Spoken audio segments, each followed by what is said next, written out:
Hello friends, जय श्री कृष्णा। आज मैं आपको हरतालिका तीज की कहानी सुनाऊंगी। हरतालिका तीज का व्रत भाद्रपद मास की शुक्ल पक्ष की तृतीया को किया जाता है। इस दिन शंकर पार्वती की बालू की मूर्ति बनाकर पूजन किया जाता है। सुंदर वस्त्रों, कदली स्तंभों से गृह को सजाकर नाना प्रकार के मंगल गीतों से रात्रि जागरण करना चाहिए। इस व्रत को करने वाली स्त्रियां पार्वती के समान सुखपूर्वक पति रमन करके शिवलोक को जाती हैं। इस व्रत के महात्म्य की कथा भगवान शंकर ने पार्वती को उनके पूर्व जन्म का स्मरण कराने हेतु इस प्रकार कही थी। कहानी। एक बार तुमने हिमालय पर गंगा तट पर अपनी बाल्य अवस्था में 12 वर्ष की आयु में अधोमुखी होकर घोर तप किया था। तुम्हारी कठोर तपस्या और तुम्हारे पिता के कलेश के कारण नारद जी तुम्हारे पिता के पास आए और बोले कि विष्णु भगवान आपकी कन्या से विवाह करना चाहते हैं। उन्होंने इस कार्य हेतु मुझे आपके पास भेजा है। तुम्हारे पिता ने विष्णु जी के प्रस्ताव को सहर्ष स्वीकार कर लिया है। इसके बाद नारद जी ने विष्णु जी के पास जाकर कहा कि हिमालय राज अपनी पुत्री सती का विवाह आपसे करना चाहते हैं। विष्णु जी भी तुमसे विवाह करने को राजी हो गए। नारद जी के जाने के बाद तुम्हारे पिता ने तुम्हें बताया कि तुम्हारा विवाह विष्णु से तय किया गया है। वह अनहोनी बात सुनकर तुम्हें अत्यंत दुख हुआ और तुम जोर जोर से विलाप करने लगी। एक अतरंग सखी के द्वारा विलाप का कारण पूछने पर तुमने सारा वृत्तांत सखी को बता दिया। मैं शंकर भगवान से विवाह के लिए कठोर तप कर रही हूँ।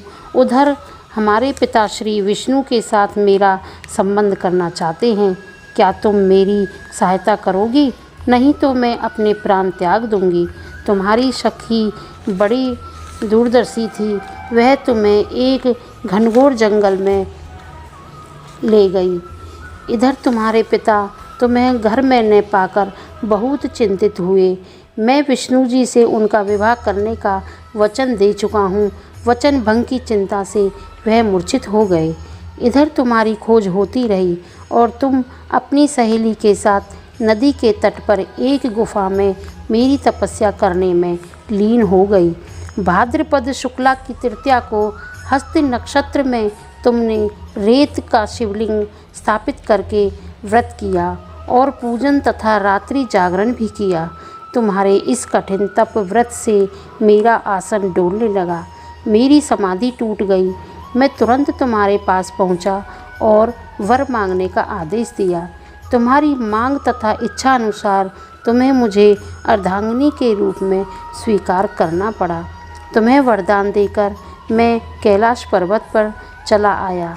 प्रभाते होते ही तुमने पूजा की समस्त सामग्री को नदी में प्रवाहित करके अपनी सहेली सहित व्रत का पालन किया।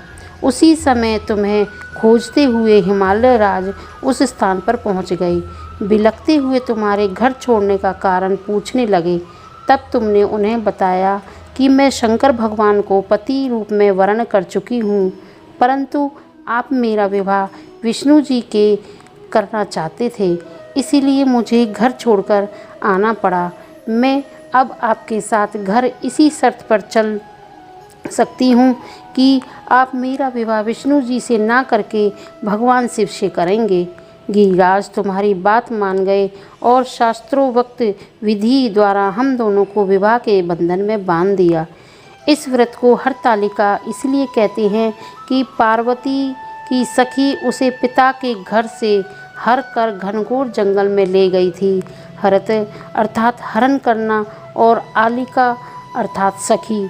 सहेली हरतालिका हरतालिका। शंकर जी ने पार्वती से यह भी बताया कि जो स्त्री इस व्रत को परम श्रद्धा से करेगी उसे तुम्हारे समान ही अचल सुहाग प्राप्त होगा।